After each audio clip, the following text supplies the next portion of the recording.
Hey everyone, welcome back to Where Do We Begin?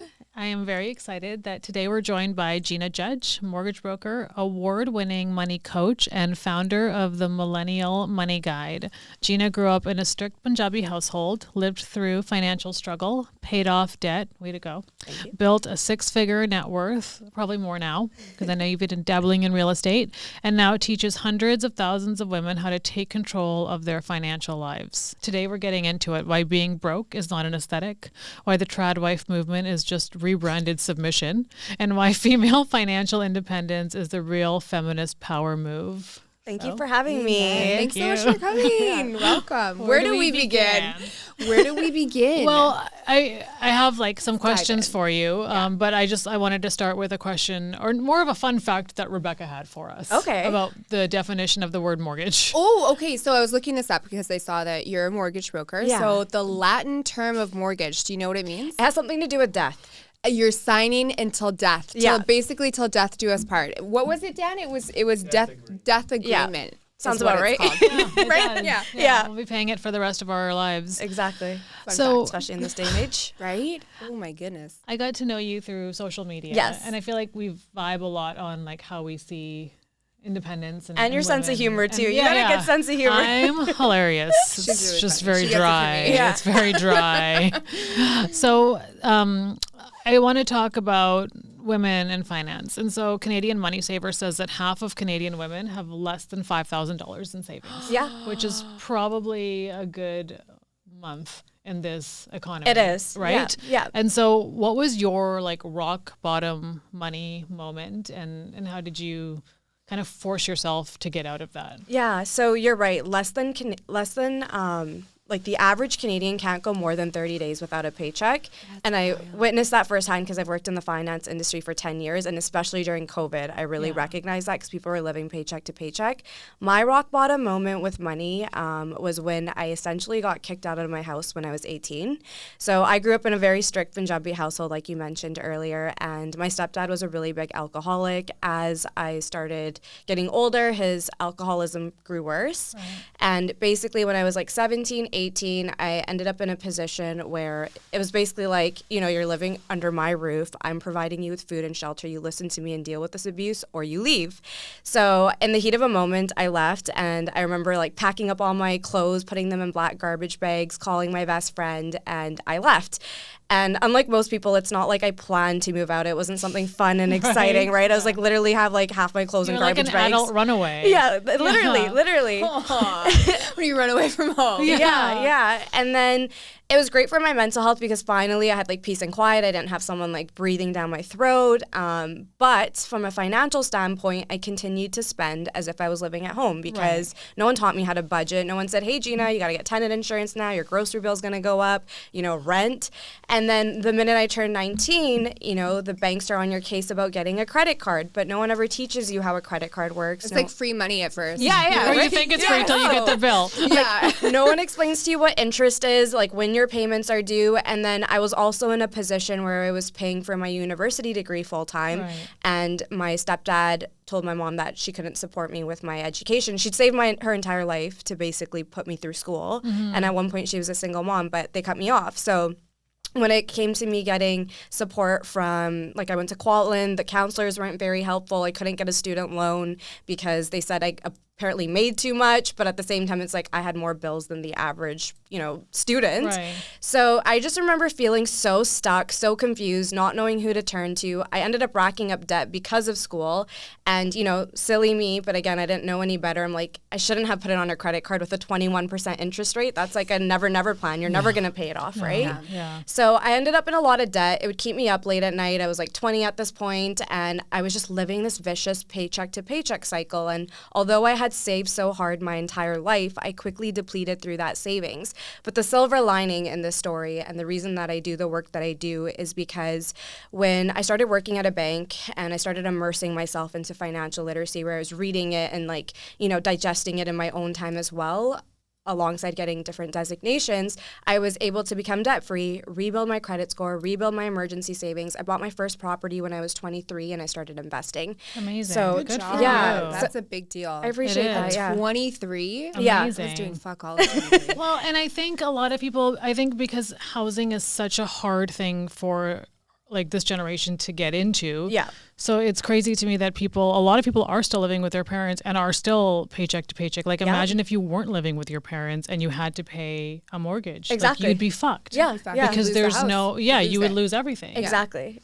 And I think that lifestyle inflation is such a big issue too, which is why those people that live at home, a lot of these people are making really good money. Like I know people that make 6 figures and they're still living paycheck to paycheck. And it's because They spend it. The minute you start making more, you start spending more, but it's like you should be saving more now. Right. I remember, like, I think my rock bottom moment was when it wasn't like a financial moment, but it was more when my brother said to me, he was like, you can't be the girl with a designer bag on your arm and nothing to show for it. I love that. And I was like, it's true. Touche. No, but it's true Okay. because it's like, I can't have a Chanel and don't have any assets. Yeah, Because yeah. it makes me look like an asshole Yeah. without assets. Yeah. Assless. Well, it does, Asset-less right? You're asshole, asset-less. And so, Yeah. and even when you talk about COVID, like that's when it became apparent to me because I was like, and it happened more in the States, but I was like, it's only been 2 weeks and these people are protesting. Like, do they seriously not have any money? Yeah. But they seriously don't. No. They didn't, They yeah. don't have any. No. And that was before inflation got really bad. Yeah. So it's Now like it's shocking. gone up since then, like 25% inflation is insane. Well, Yeah. and yeah. So like if those Insane. people were struggling back then. They're really feeling the effects of it now. Yeah. And COVID was when I was working at a financial institution and I heard some crazy stories. Like there's one that will stick with me to this day where I worked in the mortgages and lending department at that time. And this woman called and she's like, my husband lives abroad. My daughter has a massive disability. Like I have to feed her with a feeding tube.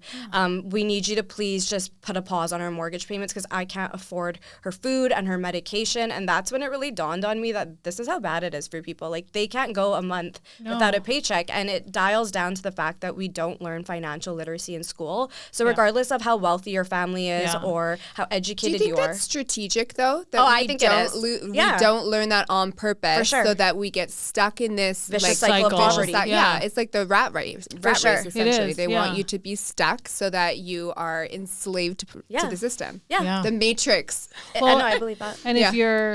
if your parents don't teach you, because the one thing I've always said to people is like, people are like, oh, you're so successful. And I'm like, of course, because I was given every opportunity in the world and my parents did everything for me. For me to not be successful right would now be would make me an shameful. asshole. Yeah. And like, if I at this age asked my parents for money, they would be so ashamed. Yeah. Because they would be like, what have you done You're right. with everything we taught you? Exactly. So I do think some of it falls on your parents. It does, because for we can't sure. expect the school system to do everything. No, You know, obviously not. because Yeah. like they're not doing a good. We know they're not doing a good job of it. So why would we expect them? But why to do I know how to line dance and I don't know how No, to do my literally. taxes? But you know, but you should know how to do your taxes because you come from a But family no, that I is do, very but I'm financially making astute. a joke, but what I'm saying is that in school they taught No, us for line sure, I dancing, agree. but not like Yeah. And the recorder. Don't forget the recorder. I'll never forget the recorder. I'll never forget the recorder. But you know, like here I in think my it's true that a lot of it does. Like if you are taking the responsibility to have a child, you should also Oh, for teach your sure. child Yeah. how to live their life. Because if you're depending on the school, then you might set as them well. up, set them up proper. Yeah, that's Yeah. what you're supposed to do. That's why I'm like, my parents would be ashamed because they taught me everything. Yeah. But you're so blessed that they did because you know how many parents, I come across so many situations now and a lot of these parents unfortunately were never taught themselves. Yes, that's true. Right. Right? Yeah.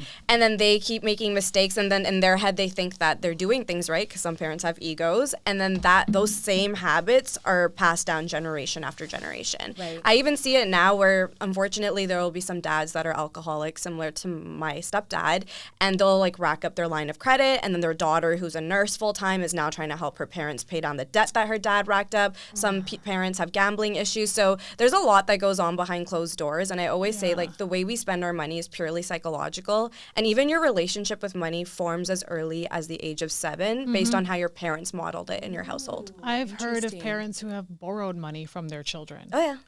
which is Oh, that's also crazy. Yeah, But and I mean, I'm like, sure it happens. Yeah, and like things happen, right? Like life happens. Yeah. But the big caveat is why are you not helping your child now pay it down, or why are you not paying them back? Like they're expected to take care of you. Now the roles have reversed, and like the child's the parent and the parent is the child. And if you have the debt because of like bad lifestyle choices versus like something drinking. happened. If you got sick and couldn't work and your child's helping you, that is different. Like I'm not saying like we shouldn't help our parents because we should, but if our parents are jackasses, no, I don't think we should help them. It happens a lot. Well, it's enabling also, right? Yeah. If you know that someone has an issue and then you're just going to give them money, that's like giving a drug addict money for drugs, right? Totally. Like, here, go get some cocaine. Although I don't really have a problem. I don't have a problem with that because like I own a cannabis store and I already sell drugs. But we love the I legal say that kind. tongue in cheek. Hold on, I have a question on that topic. Do you think that someone's self-worth is reflected in their net worth? Do I think, or vice versa? I think that a lot of people's self-worth is derived from their net worth. I actually had this conversation with my therapist, and she made me realize that a lot of my identity is tied to my money. Yes. Okay. Yeah, and like I've made you feel confident because I've made it. I have something to show for it. Exactly. So, but if someone's in shambles, do you think that is a reflection of their self-worth? It's like, oh, you're not loving yourself enough to take care of yourself. I would say that. Yeah. It's like if you see someone who's clearly not working out, it's like you're not respecting your body. So if you're not respecting your finances, because unfortunately you can't live in this world without money. Yeah. If you want to be poor, you're in the wrong place. Yeah. That's the truth. You can't be poor here. Yeah, no. You can't. Well, you go, like, it wouldn't be fun. No, it would be tough. Yeah. It would be hard. You'd be homeless. It's hard living, especially here in like Vancouver and Toronto, for example, in Canada, are really difficult cities to live in if you're not making enough income. Oh, for sure. Right? Yeah. But I do agree that if you're not taking care, like I always say that you want to look at money as if it's a relationship, right? Like in order to have a secure relationship style with money, you need to spend time looking at it, paying attention to it, spending time with it. Yeah. If you ignore it. Like if you never, I don't look at my bank account very often, but I do, like if I have to pay a bill or something, and it's like, it's nice to look at you whisper sweet nothings. Well, no, but you're just like, it's nice to know that there's money in there and that there's not like a negative symbol in front of your money because that's not, and I do think you bring up a good point because like your entire worth shouldn't be your money, but you will be like, I am more confident because I know I can take care of myself. Yes. It's like a little backbone in a sense. Yeah. And no one can own me because I Exactly. own myself. Yes. And I think that's where that worth comes in. It gives you agency. Yeah, it does. Agency. I love that. That's a good word for it. Yeah. Well, and I think while we're talking about that, like if we look at, I had a little stat here. Where is it? So Loving these stats. the hashtag tradwife has over 300 million views on TikTok. What exactly is that? So that's allow us to enlighten you. Yeah, so I'm it's like, I going haven't back heard of into this. like a traditional man, woman, man works, woman is submissive. In the and kitchen. In the kitchen. Barefoot and pregnant. The man, makes traditional. all the Exactly. money. Yeah. And I think it's been glorified because it's like, I just want someone to take care of me. And it's like, I talk about this a lot. yes. And so like I also talk about this a lot with my brother who's in the dating world. And he was like, it's not cute. Like none of us are into like broke girl aesthetic. No. But it seems to be like a disconnect between women who want to be broke and have a man take care of them and men who are like, I don't want to date you. Yeah. So like, is that You have what to you're? be on the same frequency or else it's not. And you have to like, feasible. you want to be equal somewhat and know For that sure. the person is just as driven as you. Yeah. No, I'm big on this. I always say, regardless of the strong man in your life, whether it's your significant other, for some women early on, it's their dad, that's their provider, right? Or their brother.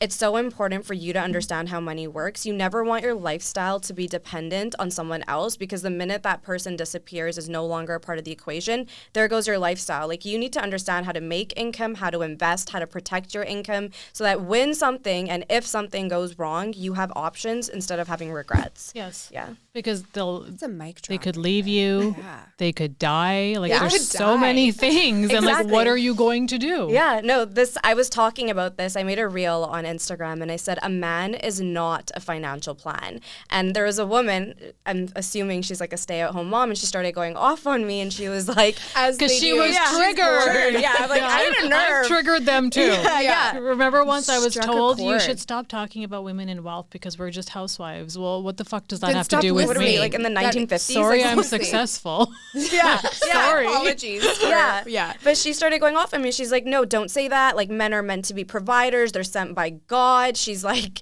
if he divorces, she literally said, if he divorces you, you'll get half of what he owns. Not if he's smart. Not exactly. if he's smart. And she's like, and if he dies, there's insurance. I'm like, first of all, not everyone has insurance. There's no guarantee you're going to get that. And like, why would you rely on those mechanisms? Like, that is not a well, and if plan. he dies when you're in your 40s or 50s, you think that insurance payout of like $1 million, like you don't know, you have no financial skills. None whatsoever. You're probably going to blow through it. And I could blow through $1 million like that. Second. No problem. Second. And give me like one good vacation. And God forbid you then find out that your house is rented. Yeah. Right? Yeah, because I've seen that happen to women who come from like affluent backgrounds. backgrounds, and then they're like they were rented. So because there's no transparency there. They don't. No, you don't even know like work. how to pay a bill or where your accounts are. Yeah. I know some women who have never even logged on to their online banking. They don't have any access whatsoever.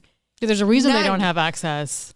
There's a reason. That gives me actually gives me anxiety. It does. About that. I get so much anxiety thinking about that. That's crazy. There's so many situations though. It's like your husband could get sick, he could pass away, he could cheat on you. Are you going to stay in a broken relationship because you don't have any options? Yeah, you financially? kind of have to. Yeah, you're stuck. Well, Like, if you don't have any other options, that's that's the thing. That's it's so important to be smart. It is, and I feel like with these situations, it's like women need to understand how money works. Yeah. Otherwise, they're stuck, and we see that a lot with like our. Not to say like my mom specifically, but like even across our generation, like how many moms are in broken relationships or unhappy marriages, and they never left, and it was always like, I can't leave. Like most people's moms couldn't leave, right? Like they didn't have that option. So it's like, in order to break generational curses and cycles, women need to understand how money works. Well, and I found it interesting, and I had another point too, because I do want to like say, I'm not saying that like if you're a housewife you'll never make anything, but it's important if you are a housewife to at least know where your money is. Like, have you the education have to have like education, and not just be like a lay on your back, wait for things to happen. But I did want to say, like, when you had said that your mom had saved all of her life for your school, and then your stepdad had stopped her from doing that, so that was her own money. Yeah, and he cut her off. Yeah, he's like, from you're not helping using her own money. Yeah, like that's like he's like, your daughter's putting us to shame. Like. You know how Indian people really care about their reputation. Right, your alcoholism is not putting us to shame. Exactly. The double standards are insane when it comes to women, especially in the Desi community. But like she worked so hard, and she was a single mom for like half of my life at that point, and she had worked so hard to make sure that I could get a university degree. And when it came down to it, I was just cut off. Wow. Yeah, I just found that triggering. Like terrible and shocking because that's not. But you look at you now. Yeah, right. Who's laughing now, honey? Seriously. And so, why do you think? Because you speak to so many women, yeah, and I assume most of the women you speak to are women who are actually interested in their finances. So maybe you're not coming across like these kinds of women. But why do you think younger women are romanticizing this 1950s lifestyle again? Instagram. Yeah, because like even what's her name, Nara Smith. Nara Smith brings in $9 million a year. Damn. She is not a trad wife. Yeah. She looks like a trad wife, but she's bringing in more money than probably everyone in this building. Yeah. Very strategically. It doesn't look like it, but she is behind the scenes. Yeah, and it's interesting that people see it and they're like, did she start the fad? Was she the one that started? She was one of the start. Her and like get to blame? Ballerina Farm. I would say her and Ballerina Farm. Okay. And they both make, although Ballerina Farm was a legit like professional ballerina who let go of her dreams to have like 14 million children and yeah. I don't know who that one is, but I know who Nara is. Yeah. She cooks everything from scratch. Literally everything. And it's like one of those videos, where you like she's like whatever her husband's name is, Nugget or whatever. She's like, Nugget's coming home from the airport and he really wanted a Big Mac. So I thought I'd start by making the bun. She makes the bun and then she grows the sesame seeds in the backyard. So annoying. She grows the sesame. No, I don't know. I made that up. I don't know where sesame seeds come from. I honestly don't either, to be honest. But. So it is a real thing though that it's like romanticized online, and like social media is to blame for a lot of negative shit in our lives. But I have a serious question which also was glorified. I think by a lot of your questions are serious. They're very serious. They are. I'm a very serious person. You are. Have you not met me? Do you subscribe to or believe in girl math? Because I've been using this my entire life, and I honestly, I'm not even joking you. When that first came around, if it's on sale, it's free. it's free. I felt so seen, and I'm like, why? And then I was like, shit, it's not think she subscribes to it. She doesn't? I don't think so. So here's the thing. I now have like this actual, like, I love doing it. I take out cash and I only spend cash That's because good. I can track That's what I'm not spending. bad. That's good girl math. Except in my mind, I'm like, it was free because I paid cash. If it's not on my bank statement, it's free. But you didn't steal the cash from someone. You took it out of your account. And so like that's a way of budgeting. Okay. Yeah, it's a budgeting I did method the I teach. budgeting. It is, So this is girl math / budget. It's combined. intelligent girl math. It's good girl math. So I It's good girl math. It is. No, that is I good love girl it. math. Yeah. Bad Okay. girl math would be like, for example, buying things because they're on sale. Are they really on sale? That's a marketing scheme. Right. Right? That's where they get you. Yeah. Natasha, we're looking at you. I know. I don't buy things on sale. Like, I pay full price. Oh, what a gal. I'll give you an example of like another version of good girl math. So for me, You should dub that. Like, I honestly, should. Good because girl like, math. I like when it. Yeah. anyone calls me a good girl, I get excited. You're so funny. But good girl math. Oh my god, I love that. Yeah. Okay, So let's make shirts. for me, it's like I sell digital products. Yeah. I always feel more confident. So I'll take a couple steps back. So for me, self-care, I'm big on self-care. I think every woman should have like a pool of funds allocated for self-care, whether it's her lashes, nails, whatever Yes, makes her feel good and absolutely. confident, because when you look good, you're going to make money. So for me, it's always my hair. But Your hair's You have fabulous. great hair. Great Thank hair. you. Really, Yeah. when you walked in, I was like, I know. appreciate it. She's It's using really her good Dyson. hair. Yeah. Thank you. but it is the Dyson. But We all use it. yeah. But with that being said, it's like if I were to wash my hair, blow dry it, like it's such a process in general. So like once a week, I'll treat myself to a nice blowout, because at the beginning of the week, the hair will be done and then I can just touch it up. The best. Right. And then for me, I'm like, yeah, that's like $70. But while I'm sitting in that chair and Used she's to be massaging me- 35. Yeah. In the olden inflation. days. That's called inflation. Remember when they Blow dry first bar. opened? It was Yeah. $35. Yeah. You're was. right. All Well, of the now it's styles. 70. But for me, I'm like, while I'm sitting in Doubled. that chair, I can sit there and make like double that by just working Yeah, off of exactly. my phone. Right? So that's This girl is math. attached Time to is me. money. This laptop is Yes. attached to me. Yeah. Time is money. That's It the thing. is. It's like, is your time better spent Exactly. taking 3 hours out of your day to blow dry your own hair, or Right. is it To arm working workout else? at that point. Exactly. Honestly, That's like how I feel frozen about shoulder. housekeeping. Like I'm gonna As have you That's a good one, too. housekeepers That's a because good I'm one. not gonna clean my house. You're 'cause- gonna make double Yeah. of what you're paying them for the month in Exactly. that time. Girl, that good you're girl not. math. Yeah, it is good girl math Good because girl it's math. opportunity cost. Yeah. Like what else could I Yes. be doing with that time? Yeah. That could be bringing me more money. I want to take a bit of a segue from finance though, because you are, as another South Asian woman, like you are very out there I in am. social media. You're probably more out there with the South Asian community than I am. I think they're still confused about like who and what I am. Let's all be honest, it's the truth. But like, do you find, because we had Gurpreet here from Core Movement. Oh, and yeah. there's just a lot of like negative feedback because a lot of the men in the South Asian community can be very like. Oh, yeah.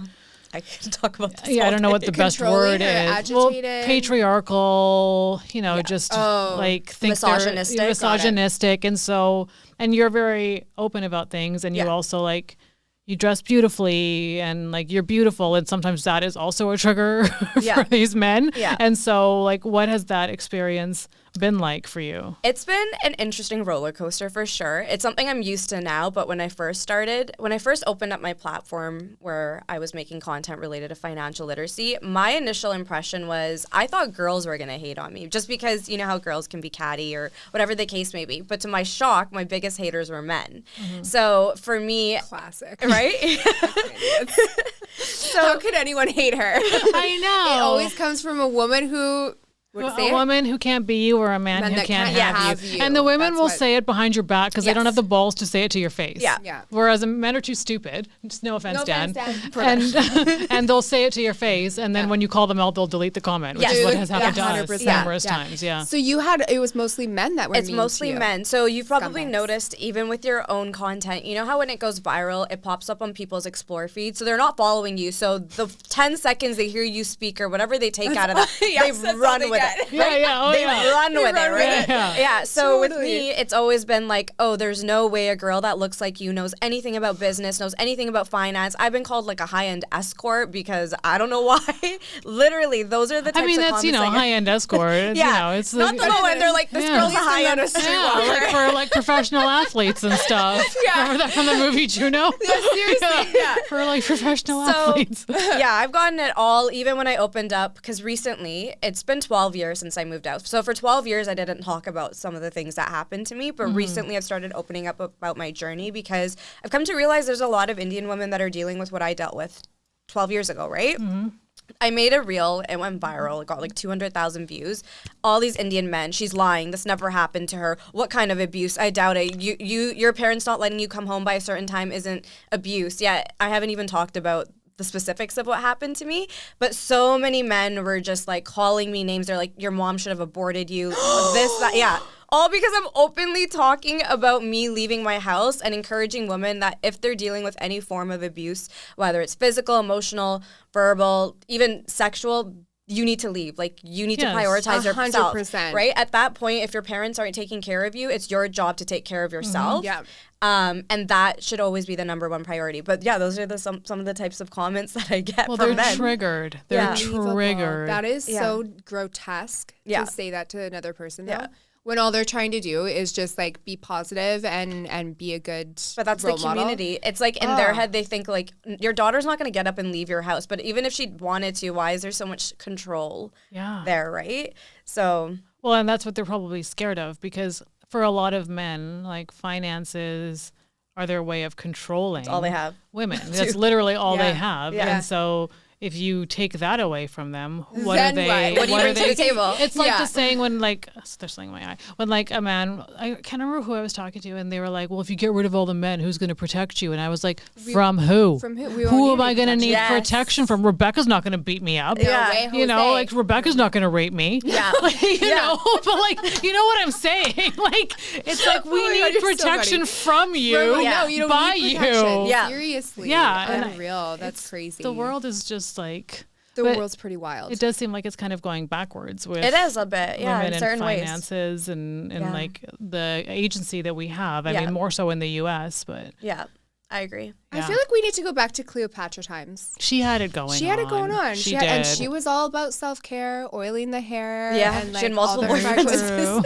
Maybe she had it figured out. I'm telling you. And then that's when they were like, "Oh no, just kidding. Women are too powerful. We need to." Yeah, control that's these literally beasts." what happened. Yeah, So if almost guaranteed. if someone feels like they're like, I don't even know where to begin with like finances, like I'm in so much debt, like I'm living paycheck to paycheck, Right. I don't know how to get out of this, like it can seem like a daunting mountain. And It so does, like yeah. how does someone just start by taking, like, because you got rid of your debt and bought property within a year. Yeah. That's Yeah. Teach us your Yeah. ways, Yeah, wise so, one. like, Give what- us like a synopsis. and while living on your own. Yes. So what I would suggest is for anyone that's in a situation where they are carrying debt, they're living paycheck to paycheck, one, you do have to do a lot of mindset work. And I find with a lot of these individuals, they're never looking at their credit card statements because, one, you need to rip the Band-Aid off and actually look at where your money's going. And there's an activity that I do with every single client, regardless of whether they carry debt or not, where right before they start working with me, I say you're going to print out 3 months of bank account statements.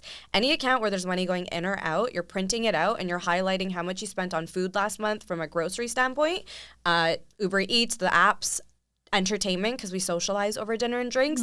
You're adding up how much you spent on self-care, and you're looking at it from a 3-month basis so that nothing gets missed. And every single woman that does this activity is always like, Gina, I feel so embarrassed. I feel so ashamed. Holy crap, I didn't realize I was spending all this money on food. So I really make them sit there, run the numbers, because it's historical data on yourself, right? Yeah. And then from there, we make a game plan. We focus on the mindset. So for people that are carrying debt, they tend to have an avoidant relationship style with money where they just don't look at it. Right. And you're never going to solve a problem if you're not making a conscious effort to look and make a plan.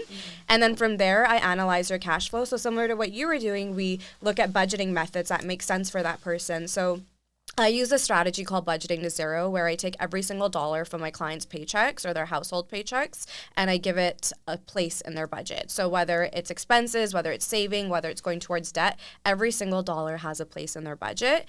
And that's when they have something like pen to paper and a visual in front of them. And I always say, like, your budget's like your blueprint. Once we understand how much money your household is making on a monthly basis, we can divvy it up and put it in places and start targeting that high interest rate debt, and also building like a safety net, which is an emergency savings. And once you have that unlocked with the debt wiped out and the savings built up, then you can start investing, which is how you start growing your down payment or saving for retirement. Smart. Well, I do this method where I call it like the money in, no money out account. Yeah. Where every month or like every 2 weeks, there's money that goes into this account. Yep. But I don't take anything out because I don't have the ability to take anything like out. a savings account. Well, yeah, but like I don't have access to take money out of it. So you're forcing yourself Because to save. everyone has a saving, like I have savings accounts at my other banks, Yeah. but I can always be like, oh, I'll just dip into this. But this one you have to actually book an appointment to take any money Yeah, out? so I have like multiple it. savings accounts, Yeah. and some I'm okay dipping into, and others no. Like I'll Yeah. never dip into those. Yeah. That's a don't touch. Yeah, because It's forcing yourself to save. yes, because in this world sometimes you're like, maybe I'll just take something out of here, Yeah. and then Yeah. and then it's no longer your savings account; it's just your second checking account. Yes. And it's probably like out of sight, out of mind because you're not always looking at it, Yeah. so you don't even realize. I it's don't there. even realize. I don't even have the logins to all of my banking, which is I don't need to. It's a good method. That is a good method. Yeah. Yeah. Because then you don't know. Just leave it there. Just leave it, Yeah. and then you forget it's there. Yeah. Yeah. I get some of my clients to actually do that where if they're having trouble saving because they're constantly dipping into it. One, I feel like I see this trend or behaviorally, this happens a lot where people will get paid and they'll move such a large amount into their savings and then they're like, my savings not growing. And I'm like, yeah, because you just moved half your paycheck, but you didn't account for like your car payment, your credit card debt. So one of the things that I notice with our generation is they try to save too much. It's not actually in line with what their spending looks Right. like. So I'm like, obviously your savings not going to grow because it doesn't make sense. But even if it's like a couple $100, like you said, that you're putting into a separate account that you can't access, that's a good method as well. Yeah. It's like locking it away. I need that. It's a lock it away account. Yeah. Lock it away Don't account. touch. Not for you. Yeah. So I need to be locked out of my own money. there's another stat. So Canadian women are projected to control $4 trillion. Yes, I love by this. Oh, wow. 2028, and a lot of that will come from things like inheritance. Yeah. And Double weights too. So it's like their husbands are passing away and their parents Yes. are passing away. So it's coming in Simultaneously Yeah. at the same time. That's a lot of because money for us the ladies. boomers might be like the last generation that's actually leaving a lot of wealth. Yep. Because I don't know if, like, I mean, I think some people in our generation will leave wealth Yes. to our children, but Yeah. not as many as like the No, boomers. the boomers had the perfect storm. Yeah, look They at the did. housing market. Yeah. They freaking bought a house for an Like acorn. And how $2,000. much- I was gonna say, here's some raspberries, right? I'll take the house now, thank Right. you. Crazy, yeah. They had like I don't want to call it luck, but it was like the perfect storm of Yeah. circumstances. Yeah. Although I think even for our generation, because like if you were smart in your 20s Yeah. and you could have bought a house for 300,000 Oh, for and that thing's sure. worth like 1 point. Like Yeah. I know people Yeah. who bought homes for 400 grand Yep. and they used their money as tips from being a bartender Yeah, and then they smart. sold that house for 1.6 million dollars. Yeah. We've had That's opportunities. amazing. We for have sure. had opportunities in for different sure. areas too, Yeah. like stocks, crypto, real estate. We have had those opportunities pop up and. Do you blips. tell people to put money into crypto? I say if you're in a strong position financially where you're not in debt, Where you have could just that- fuck around with your money a little exactly. bit? Yeah. It's a bit like gambling. No, no, know. it's true. It's like yeah. gambling. That's Because the you have thing. to be okay with Yeah. it never With coming losing back. it. That's Yeah. that's the mindset. If you're Yeah. okay with losing it, sure. If you're not okay with losing it, something else. Maybe a mutual fund. Ever No, tell not you my brother has when is it Bitcoin. Bitcoin? Yeah. Yeah. The main one. Yeah. I think it came out in Bitmoji. like Bitmo, whatever the fuck You it's mean called. Bitmoji. I have no idea. It came out in like 2013. Is Yes, that right? and Yeah. it was like My brother has a Bitcoin, a whole one, on a drive, and he lost. Do you know how the much that happened? fucking drive. there's a man He who told just me it's worth, stopped like, like an 100 8-year million. search In the land. in the landfill. And looking- I told him that. I was, Yeah. like, Was that "You your need to-" brother? No, but I'm like, you need to fucking find it, man. I Like, don't know. how do you lose one It's of a those little things? drive. I It's don't a know where drive. any of my drives are from back Okay, then. well, Yeah. then maybe that's. I have no idea. Yeah. I used to put everything on drives. Yeah. And I don't know where any of them are. Imagine how much stuff is on our drives that we don't know where they are. Just boring files, really. Well, There's We nothing have interesting. Over $100 million. Yeah. Sorry. Probably in like a Bitcoin. cabinet somewhere and you just don't know. Or he could have thrown so it tragic. away. He I would have would. thrown it away. He I would throw too. everything away. There's a lot of What a stories guy. like that, and that sucks for people because it's like they're sitting on hundreds of thousands of dollars. And Right. And you're just like, well, can't access it, No. which is kind of like your savings account. Yeah, Can't except access it I'll know like it's at a could if you it's really at a wanted to. bank. Yeah. It's Right. in a bank. if you wanted to. Yeah, I guess if the bank goes down, then we're all fucked. That's a fact. What financial skills do you think women are missing? investing and budgeting. Those are two big ones. So I would say budgeting first, where so I've built thousands of budgets over the last 5 years, and I would say people are pretty good at understanding like how much money they're making monthly and what their monthly I expenses would are. hope that they would Right, be understand. right. But How much do you make? well, you'd be surprised. But That's funny. the thing that people don't think about, and they're really reactive with their finances, that I do a bit differently with my clients, is I don't just get them to think about their monthly expenses. I actually figure out in the next year, how much are you going to spend on vacation, gifts, self-care, property taxes. Most Canadian homeowners are living paycheck to paycheck, or their house rich and cash flow poor, meaning their net worth probably looks great, but month to month they're living paycheck to paycheck, and it's because they're not saving for things like property taxes, where in BC it could easily be like $5,000 to $6,000 if you have like a detached home, right? For sure. So I make them budget in a way where, yes, we think about monthly expenses, but I really take a look at their lifestyle, whether it's a single woman, a couple with kids. I really take a look at where's your money going throughout the year, because you can only imagine if you have kids and you're trying to travel with these little people, like it's adding up, right? Her face just like that sounds awful. It adds up. Terrible. Why would you take them on your trips? You're like, that's not a vacation then. Yeah. Do you? And you're probably also saying, like, do you find people are not having kids because, like, for me, I never had kids because I didn't want them. Fair. But do you find people are not having kids because it's a financial decision, but they actually want them? Yeah. That's sad. There's a huge That is, because for me, I'm like, no, I'm good. Yeah. But a lot of people, like, it makes me sad that, like, because it is. It's considered a luxury now. It is, to because have a kids child are in- not in cheap. BC I had to anyway. tell a woman she wasn't ready to have a kid because she was carrying. How was that? Yeah, I know. But I had to be honest. I have to be honest with Good them. for you. No, Good for you. they're Someone's carrying. gotta say it. Literally, so this woman's story is actually really sad. So her husband is, so she's born and raised here, Indian woman. Her husband was an international student, had a really good job, came to Canada, made it on his own. Her dad was very controlling. He basically said, if you want to marry my daughter, you better be able to pay for your half of the wedding, and it has to be big. Like, they weren't allowed to do a court marriage. It was like, you have to make sure that we do a big wedding, and you're contributing. So this guy, like, honestly was able to buy an apartment for, like, an international student to come to Canada to pay these crazy-ass tuition fees, and then on top of that to get into a condo and, like, get it on your own. He did it, right? But then when it came to the wedding, he had to take out a massive loan, and unfortunately there's companies like Fairstone where they literally charge people 30 to 40% in interest. How is that legal? I don't know. I didn't know it was in I Canada. thought that It the is. cap is 29.999. No. In America, it can be like 300%. Yeah. In America, So God bless it. this loan, none of it is going towards the principal. Like, Oh it's my all goodness. interest. Yeah. Yeah. And now they are living paycheck to paycheck. At the end of the wedding, like, of course, she moved in with her husband. She doesn't even talk to her dad anymore. So all of that, right? And they're carrying, like, you know, all this debt. She's really struggling. I'm like, honestly, you have to find ways to make more income. The only way out of these terrible situations is making more income. So she's working a second job. He's picking up more hours. And she's like, I really want to have a kid. I'm like, no, you cannot bring a kid into this. I'm like, you're going to lose your home. I'm like, at this point, I'm actually encouraging you to potentially sell your house, pay off all your debt, and restart from scratch, because that's how tight it is. I'm like, you can't have a child. Like, you can't bring a child into this. And it was like a difficult conversation, but like, they're finally starting to make more income, so they're making a dent in the debt, and once they pay that off, then they can consider having kids. But realistically, if they did, like, it would affect their relationship too.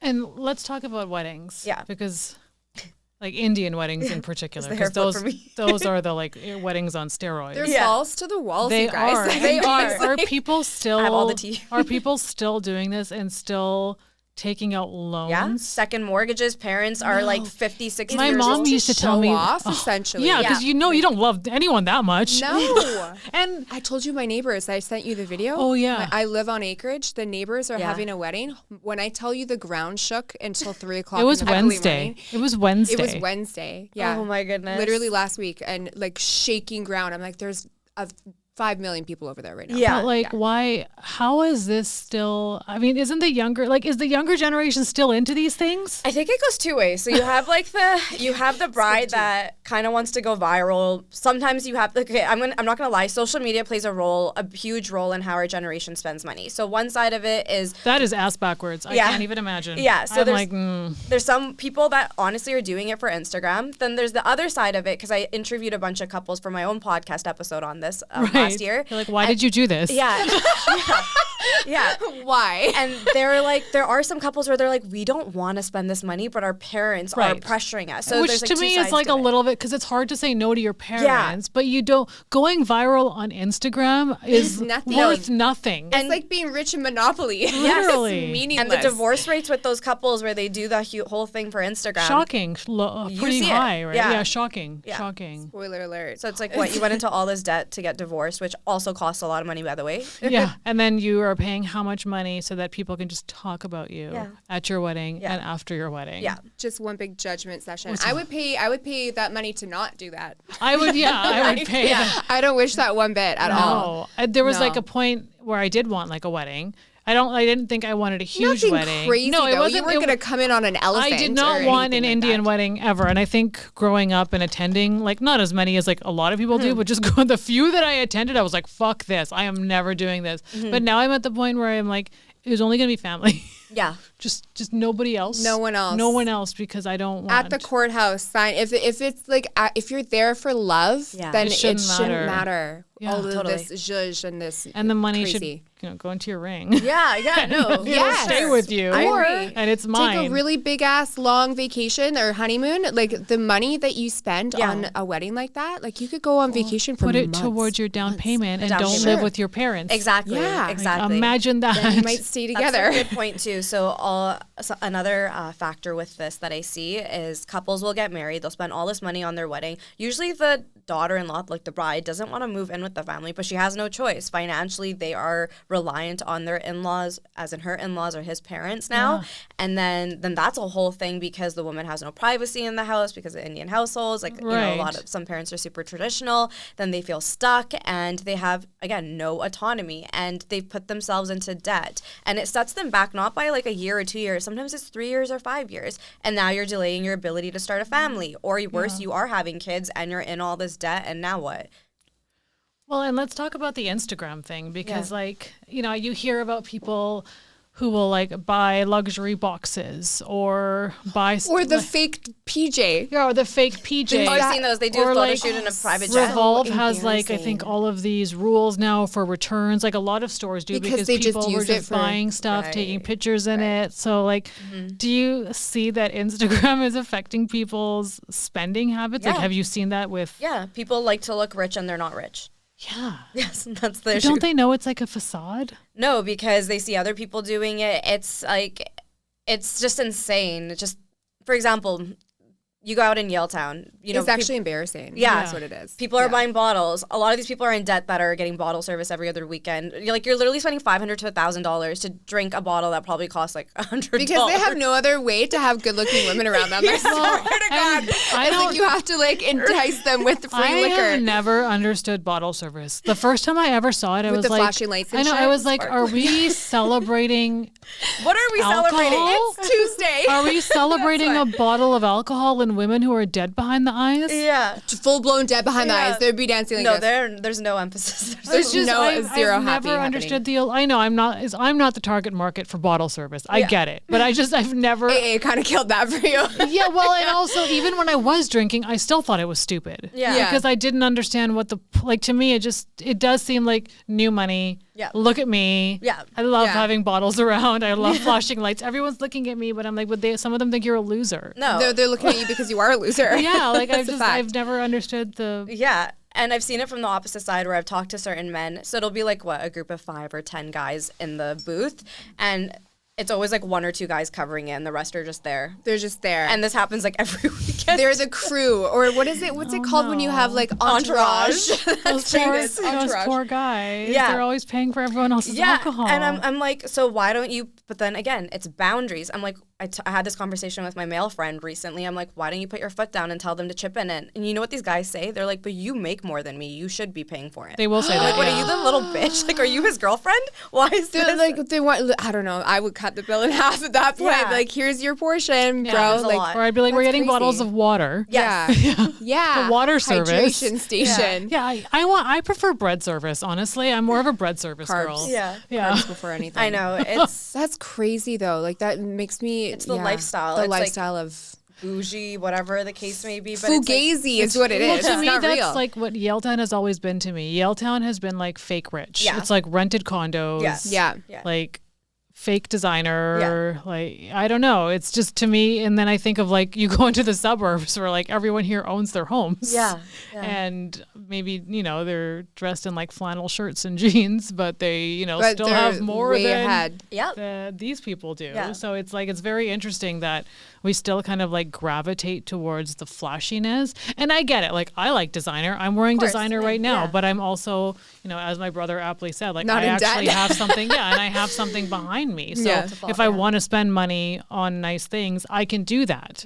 Because I make enough to pay my mortgage and have nice things. Totally. Like, that's the difference. And I think the other thing is with our generation, like when you think about the psychology of money, a lot of people spend money on things because it releases dopamine. So let's say you get an argument, right? Like a quick little hit. And I need to feel something. Got on today. You got hooked onto it though, right? So imagine you're living in a toxic household or you're in a toxic relationship. You get in a fight with your person. And that's then your only escape is to buy something. I used to do that. Whenever I was sad, I would shop. So there's a correlation there, and people don't necessarily always get it, but that's why I do a lot of mindset work. So if my clients are in debt, I'm like, hey, let's talk about how this happened. Let's like really dig deep to understand how this happened. What void are we trying to fill here? Exactly. And because even with alcohol, that's another thing. It's like, how do I drunk shopping a lot? Okay, yes. I'm not talking. That was a lot. That's a new one. It was a lot of drunk Wasn't shopping. talking about shopping, but thank you. No, I'm saying that's also a void filler for people, right? Like they need to numb themselves, or they need to feel any ounce of happy, so they do stupid shit. They gamble, sex, drugs, rock and roll, and shopping. But it puts you behind. It does, big time. Yeah, and it's sort of like, I think of it as like when you went to school in your 20s, and then you know, having your education helped you have a step up in your career. And then I always think like there's a lot of people who are partying in their 20s who now don't have that same step up. Because, you know, we all came from the same place. We all had the same opportunities, but you chose not to capitalize on them. You were getting bottle service.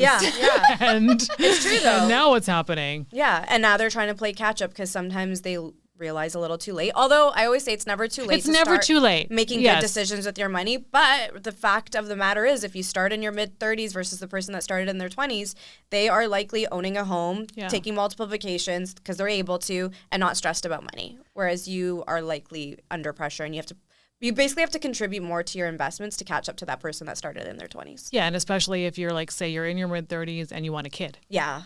Like, it's just going to make things that much harder. And like, I think a lot of this is just a message not really related to what we're talking about right now, but you cannot be waiting for your parents to die as your financial strategy. No. And it does sometimes feel like, like I hear, and I'm sure you do a lot, about kids who are like our age who are worried about their parents' will. Like, I don't even want to know what's on my parents' will. I want my parents. I don't want their stuff. I want them. You're right. There's a difference.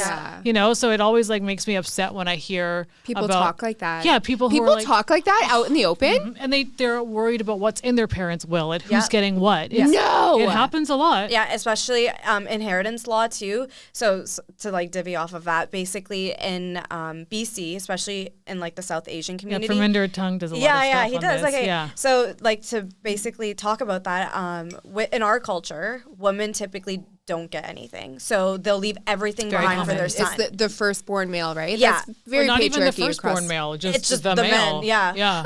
Yeah. So basically, the man will get everything. So I can see why, like from a female perspective, I do think it's important to have those discussions with your parents, but not from a point of like, oh, that's mine, like I'm owed this, or like that's my financial plan, because that's not a financial plan at all. No. And that is a good point, though, because that has come up a lot. And there has been cases in BC where the daughters weren't given anything, but they actually changed it, like because they went and fought for it, and they split the inheritance equally.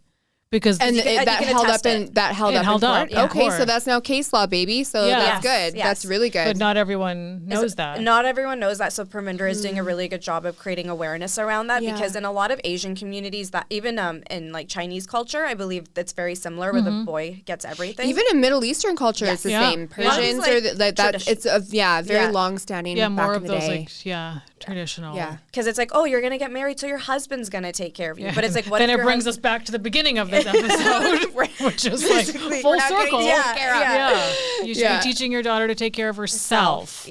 And not in this generation. Absolutely, 100%. It was different back then. In this day and age, back then. Yeah, like grandparents. I don't know. My grandmothers, anyway. They didn't I don't think that they work. My grandmothers grandmother were work as far as I know. great. Yeah, well, the one that you loved was on Quaaludes all the time. I liked so her. Yeah, that's- she was a good one. No, I don't think I don't know actually if my grandmother's. I'm like, I've never asked. I don't have even a think they feeling she had didn't. like the opportunity I don't to, know. though. You know Between what I having mean? all those children, I Right. don't know when Yeah. they would have worked. My dad Yeah. has 11 Super busy day, siblings, babe. Yeah. so I Oh, don't wow. know when she would have had time to work. He's got 11 siblings. Yeah, 10 brothers and 2 sisters. That's crazy. So 12 siblings. Or maybe there's 10 of them. I don't know. I'll have to go home. I have to count. So only 15% of Canadian financial advisors are women. Oh wow, I didn't even know that one. Yes, 15? according to BMO. It is a male-dominated space. Nesbitt Burns. Yeah, it is a male-dominated space. Yeah. But I know for me, like I would feel more comfortable with a female Yes. financial advisor because it's like when you go to they the get it. mechanic, they think you're dumb. Yeah. Yeah. Like the mechanic, the guys at the dealership, where's your husband? I'm like, I'm buying the vehicle. Right. Yeah. Not him. Yeah. But so, like, you've kind of carved out this niche for yourself. I have. And women feel so much more comfortable talking to me because it's relatable. And I create a space where I'm like, literally, there's no judgment. And I always say, like, you know, there's that saying, like, there's no such thing as a stupid question. When it comes to money, there literally is no such thing Right. as a stupid question. But what And is one of the stupid questions? Yeah, you've just gotten? so we know not to ask it. It's not a question. It's usually scenarios. But yeah, but the point is, like, I've helped over 1,000 women, right? And I would say that 98% of my clients are women. I do have male clients too, but 98% of my clients are awesome. women. And you know, these are some of these women are incredible. They're making so much money. They have so much potential. They're starting businesses. You know, some of them are the first women in their family to be educated, to start a business, to earn 6 figures. And it's exciting because it's like I get to play a part in helping them grow that money and protect it and build that wealth. And yeah, like even when I opened up my first bank account at TD, when I got my job at 14 at McDonald's, I remember I going worked to at McDonald's too. I remember I was going really to bad TD. at it. Really? Okay. I'm the only person who never moved up. Did you get fired from They McDonald's? should have fired me. I had 3 files of like write-ups, Didn't and they you, never like- fired me. Were you just like popping fries in the back? Or right, like, what were you right, doing? I right. called in sick at least once a week. I cold was I going gave around. away free food constantly, even to she's people a I thief. didn't know. Theft. Even to people I didn't know. That's all you I or was- are you a philanthropist? This is a charity I was, service. Yes, we Yeah. once played a game where that's when the drive-through thing wasn't connected to the main restaurant, so you would have to jump out of the drive-through, run all the way around, and see if you could make it. She's a before runner, she's a car track showed star. up. Yeah, exactly. I was a track star, but they never fired me. They never fired me. Isn't that must what have really game is liked that, you. Dan? Is that chicken at the red light? Oh, that's super racist, I don't but know I'm if here we for can it. say that anymore, though, Dan. You literally did that at McDonald's. I can't wait to Chinese tell Wayne fire about drill. that. Wayne's Chinese. Okay, My well, husband's Chinese. I can't wait to tell him Therefore, you're about allowed that. to. I talk can about say it. these things. Yeah. it's Sorry, but I fair. cut you off. Okay, so funny. that's a real thing, though. What I was saying is when I went to TD, I remember it was a gentleman that opened up my bank account. I remember how intimidated I felt. I had anxiety. I was trying to ask him questions, and I almost felt like he's trying to make me feel stupid for asking certain questions.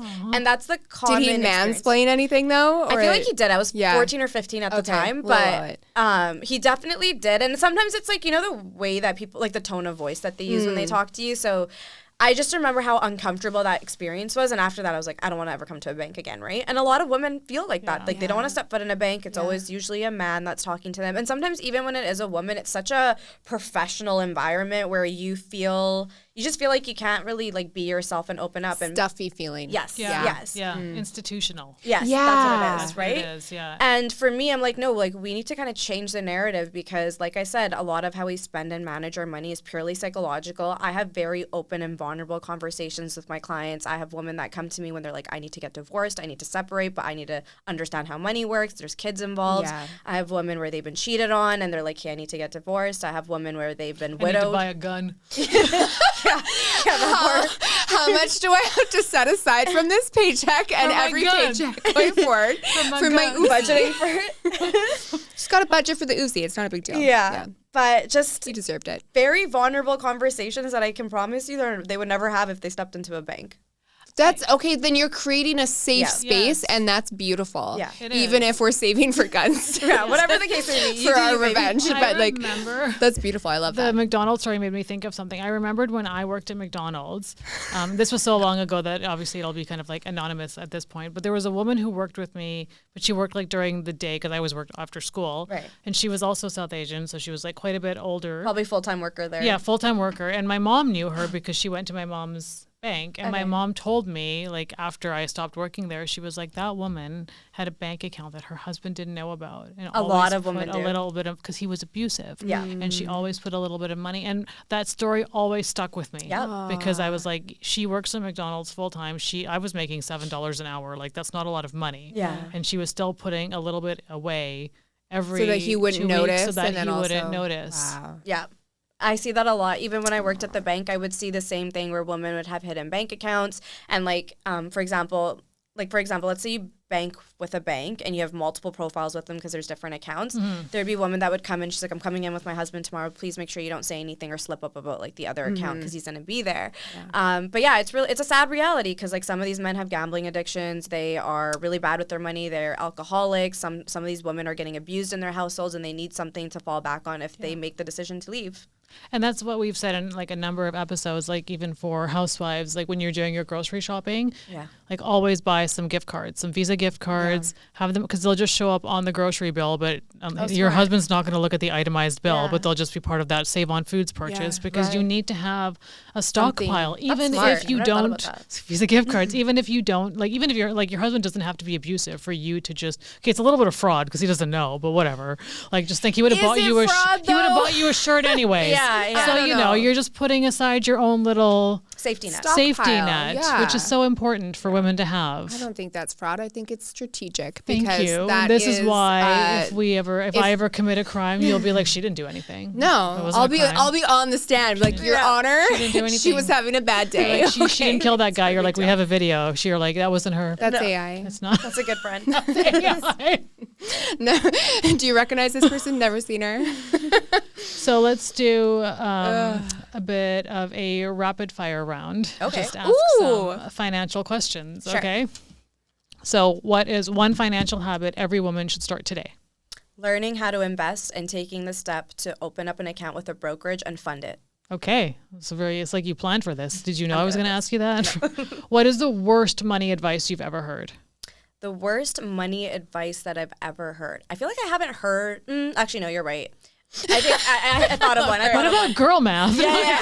Girl math is definitely one, but I would say that everyone needs to buy real estate. No, not everyone needs to buy real estate. That doesn't make sense. Just because people are pressuring you to get into the real estate market does not mean it's a savvy decision to make. In fact, it can put you eons behind. Yeah.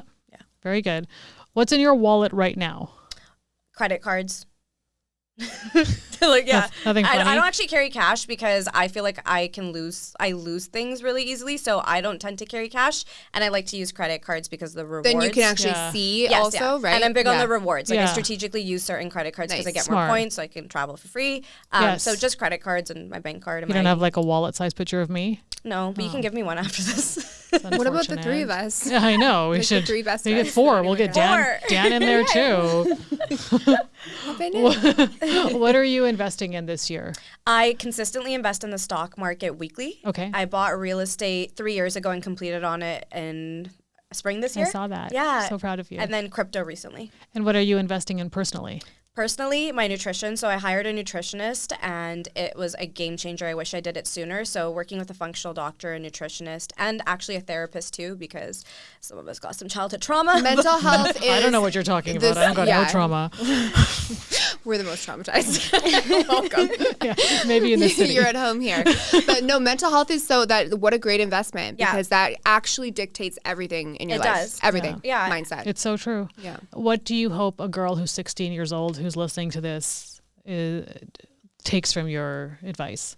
That it's so, so important to be financially independent. Again, regardless of who your dad is, your significant other, your brother, whoever the strong man in your life is, it's so important for you to have agency and autonomy over yourself, which comes through money. So take the steps and measures to become financially literate. The sooner you do it, the happier and thankful, the more thankful you'll be when you're in your 20s and 30s, because you'll reap the benefits of the decisions you make today. Yeah, and there's nothing wrong with having you should have a strong man. Yeah. But you should also be a strong man yourself. Exactly. You know, so I think that's and it's Wasn't it Cher that said that? Yes. Mom, I am a rich man. Exactly. Yes. Yeah. And that it was was such a badass. It was actually me who was schooling my partner today on how community property works. Yeah. Because he's like, no, if you like bring it into the relationship, I'm like, no, once it's the marital home, it is community property. Yeah. It's like there's a lot of things that men even don't know. I think when it comes to like legalities and stuff, it's always like a gray area for people, it right? is. Even for me, like I recently sat down with a lawyer just to get like, learn these things, because when it comes to like things like prenups and all that sort, these are conversations that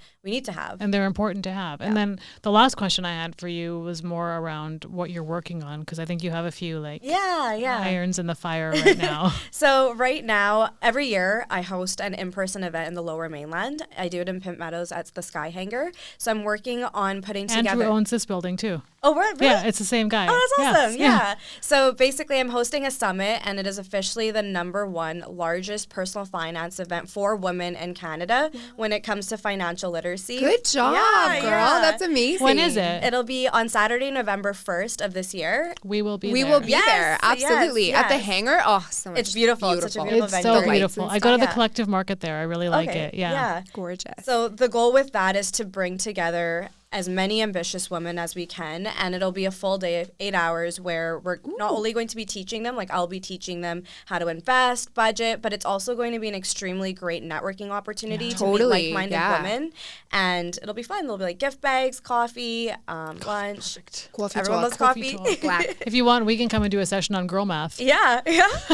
1 Red Bull plus 2 Red Bull equals 0 Red Bull, because There I'm you go. about to drink all of them. Yeah. That's a But real thing. yeah, I'm really excited. It's the 4th event that we're having, and every year it gets bigger and better. Good job. That's Yeah. awesome. Thank you. That's so amazing. How many people will be in attendance? 200. Oh my We're aiming for goodness. 200 Way to women. go. I'm so proud of Yeah. you. Thank Well, you. we will be there. Yes. Because I'm also part of the Her Wealth Summit, which is in September. Yeah. So it'll be nice to have like a fall of learning events and where women connecting. are That's learning about amazing. finances. Yeah.